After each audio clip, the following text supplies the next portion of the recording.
Hello, welcome to Miss Hodgson's online kitchen class. Today I'm going to make Millionaires Shortbread. The reason I've chosen this recipe is because it involves a lot of food science and also it's quite a high skill level. So if you did this for your GCSE exam, you get a really high mark or something similar. The first thing I'm going to do is make the shortbread base. So I've got my ingredients already weighed out in here. There's 200 grams of plain flour, 60 grams of caster sugar and 140 grams of butter. So there's a really small amount of sugar in shortbread, but there's lots and lots of butter, and that gives it its really rich flavour. And if you think about when you're making a short crust pastry and the shortening process, if you have a look here, so what we're doing when we crumble it up in a minute, the fat's going to coat the flour and that's going to prevent the gluten from developing, because if the gluten starts developing then it gets tough, but we want it to be really nice and crumbly. So I just forgot to tell you as well, I've also preheated my oven, so that needs to be on 180 degrees, so make sure you preheat your oven. And I'm just going to get my hand straight in there. Some of you, if you've got a mixer, you could use the mixer to do this, but I always prefer to use my hands. So I'm just going to crumble this up. So this is called rubbing in, if you remember, and you have to do this. So it's can be quite a long process. It'll probably take you about 5 minutes. You just need to make sure it's completely crumbled up, and then it will resemble breadcrumbs, and then eventually the heat from your hands is going to melt the butter and then it will come together into a dough. So don't be tempted to add any water. You don't need water. It will come together in a dough eventually.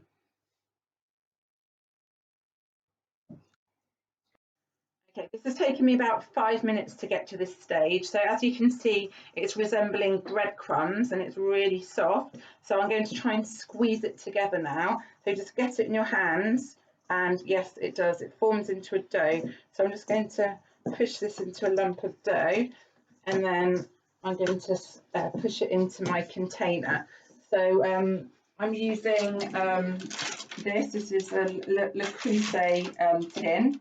So you can use a similar tin or you can use a metal tin, it's completely up to you, but remember to line it. If you don't have any baking paper, then you can use some butter, but it's much easier to use baking paper. I always recommend that. So I'm just going to tip this in like that, and then actually I'm going to crumble it up, and then I'm just going to flatten it down using my fingers like that, which is quite sticky. And then in a minute I'm going to use the back of the spoon just to make sure.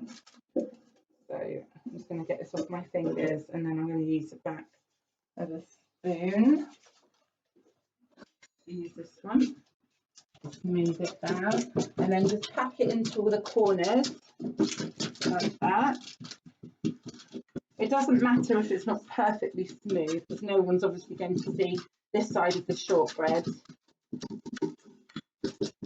They're only going to be able to see the top layer, so the chocolate layer is the important layer to get smooth, rather than this particular layer here. Put that in like that, and then I'm just going to stab it with a fork. I'm just going to go along like that, just to let a little bit of air in so it doesn't bubble up. And then it should take about 20 minutes in the oven. So put it in the oven for about 20 minutes, but do check on it before. And if it's golden brown, then it's ready to take out. So you don't want to overcook it. So I'm going to put mine in the oven. And then I'm going to wait about 10 minutes before I start making my caramel. So while you're waiting, you can do all your washing up.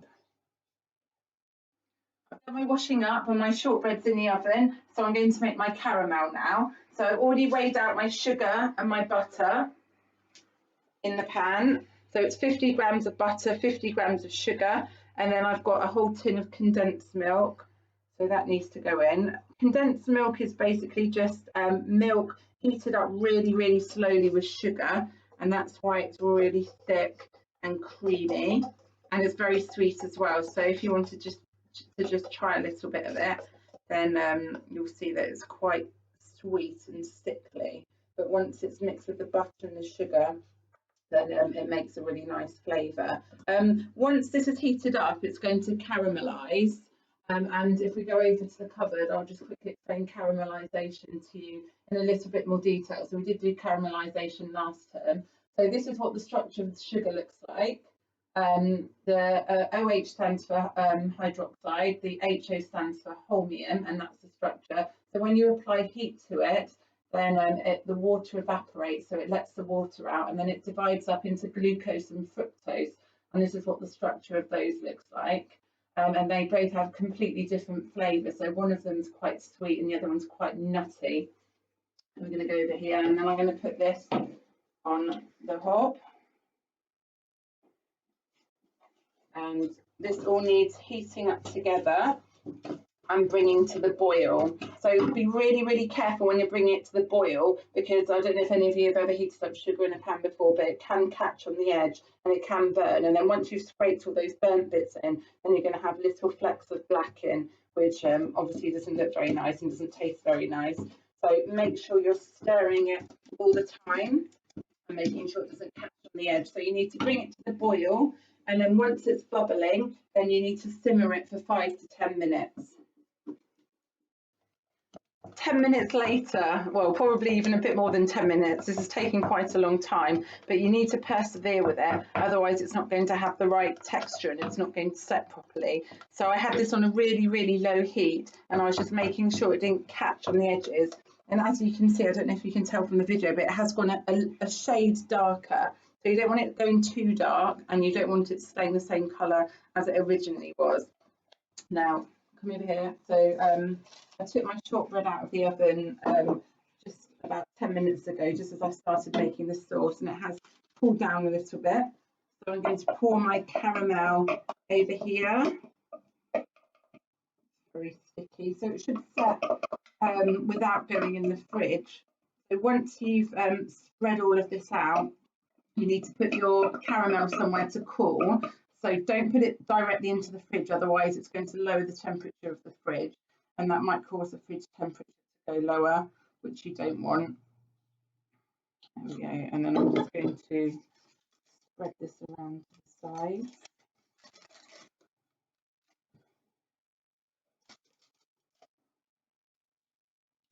Annoying for me that I can't eat any of this, but I'm sure my children will really enjoy eating it. I might have to give a few slices away as well to some people.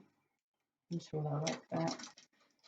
Okay, so I just spread it all over. You need to act quickly because it does start to cool down, and then it does start to set, and then it becomes impossible to spread.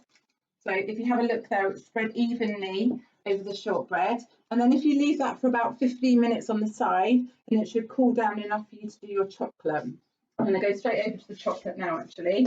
So I've broken this up already. As you can see, I used my son's leftover Easter eggs. He was very kind to donate them because he'd been hoarding them away since Easter. So I said, look, you have to use them. So he's let me use them, which is very kind. And 2 seconds while I grab a pan. And then you need to make something called a bain-marie, which is basically water, and then you put it over the hot water, which makes the chocolate melt. So I'm going to turn it on. So what you want it to start bubbling really gently, and then you could even turn it off, and then the chocolate will melt on its own. So you don't want to have it bubbling around, otherwise you're going to over melt the chocolate. So if you just put your chocolate over like that, and then it should start melting down. So your caramel's cooling over on the side, and your chocolate's melting.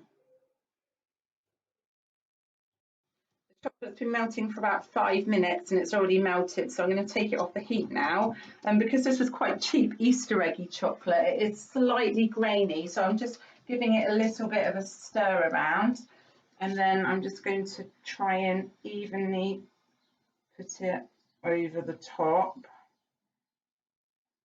which is quite difficult. It's quite blobby, this chocolate. If you use a nice good quality chocolate, then it melts a lot easier and it's a lot smoother and easier to use. So you can either use milk chocolate or dark chocolate, or sometimes I use a mixture of both chocolates together. Empty that on, and then you need to really carefully spread the chocolate so it's nice and even on the top.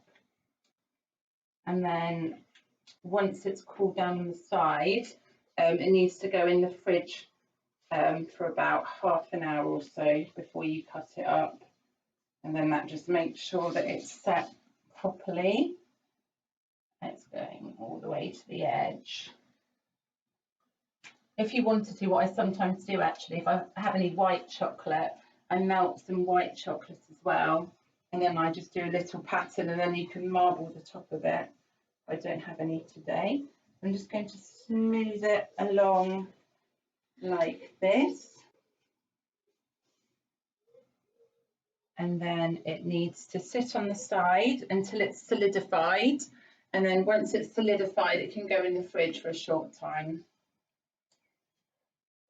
I've taken my Millionaires Shortbread out of the fridge. It's been in there for about half an hour, and it was on the side for about an hour and a half before that, so it could cool down. And I'm really pleased with the results. So just have a quick look here. So I've cut a slice. I've cut it into 16 pieces, and then I've just got one piece here on the plate, so you can just have a look at the layers.